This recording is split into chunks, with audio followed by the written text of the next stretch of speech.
In this video, we're looking at solving problems using quadratics. Our question says, when two consecutive even numbers are multiplied, the result is 48. Find the numbers.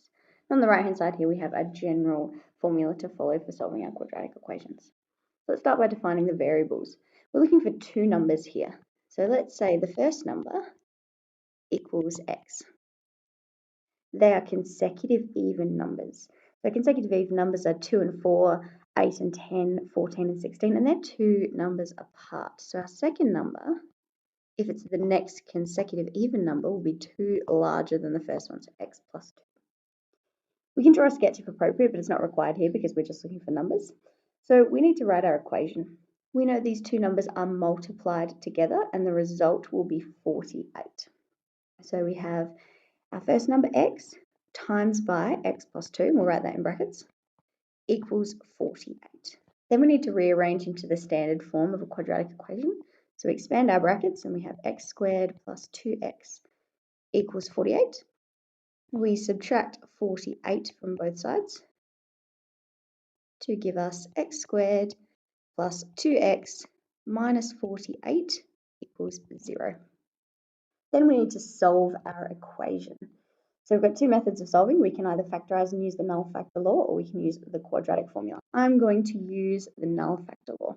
So because it has three terms, I'll use my SPF, sum and product method of factorizing. We're looking for our two numbers that sum to 2 and have a product of minus 48. So when I look at those, I think of 6 and 8 gives me 48, but I need a sum of 2, so minus 6 and positive 8. And we write that factorized as x plus 8, x minus 6 equals 0. Then using the null factor law, if the product of the two brackets is 0, one of the brackets has to be 0. So x plus 8 could be 0, or x minus 6 could equal 0. And so that gives me x equals negative 8, or x equals 6. We've solved the equation. Now we need to interpret our solution. So our two numbers are not negative 8 and 6, because negative 8 times 6 gives us negative 48. Negative 8 and 6 are two possible options for our first number, which was represented by x. So the two combinations, the two options, are option 1, x, our first number, equals negative 8.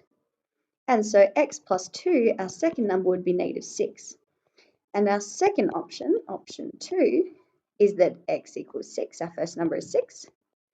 And so our second number, x plus 2, is going to be equal to 8. So we have two possible combinations. So we've interpreted our solution. We'll write a worded answer. Therefore, the two numbers are either 6 and 8 or negative 8 and negative 6. Both of those pairs of numbers, when multiplied, will give us 48. 6 8 is 48, and negative 6 times negative 8 is also 48.